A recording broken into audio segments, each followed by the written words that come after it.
Canla yeşil vatanım, ormanla içi çağır. Armanmış bir çam gibi içimizde yanıyor vatan. Her kıvılcım bir can alır, her dumanla boğulur zaman. Sönmesin umut dallarda. Müdürüm, epey toplamışsınız. Tebrik ederim. Teşekkür ederim. Bugün Akyamaç köyüne geldiniz ve alış topladınız. Bunlar da Konya Ereğli'deki fidanlığa gönderilecek. Bize de fidan olarak geri dönecek. Neler söylemek istersiniz? Evet, öncelikle burada ciddi bir potansiyel var. Akyamaç'ta Hasan Dağı'nın manzarasında güzel, oksijeni bol bir yer. Sonbaharın son ilk günlerinde özellikle burada hem bir vesileyle gezmek, bir yürüyüş yapmak hem de gezerken burada alış toplamak için muhtarımız ve heyetiyle birlikte geldik.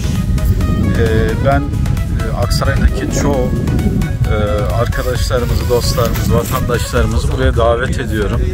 Muhtarımız burada bir festival yapmıştı tanıtıma yönelik ama inşallah bundan sonraki süreçte daha yoğun talep göreceğine inanıyorum.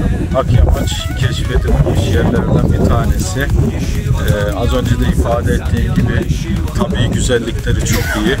Akyamaç'ta bir rota oluşturulabilir. Buradan bağlantılı olarak Narlıgöl'e inen bir yolculuk kırsal turizm anlamında da ciddi bir potansiyeli bünyesinde taşımakta. Gerçekten keyif aldık. Bütün yorgunluklarımızı aldı götürdü. Ben tüm vatandaşlarımızı buraya davet ediyorum. canla yeşil vatanım. Ormanla içi çağır.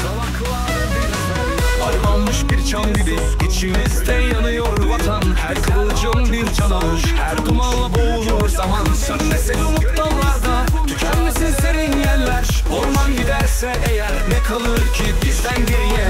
Yeşil doğadır vatan, yeşil vatan yanmasın. Sen yanma yeşil vatanım, değil servan. Yanma yeşil vatanım, tutuşma serin dağlar gökyüzüne.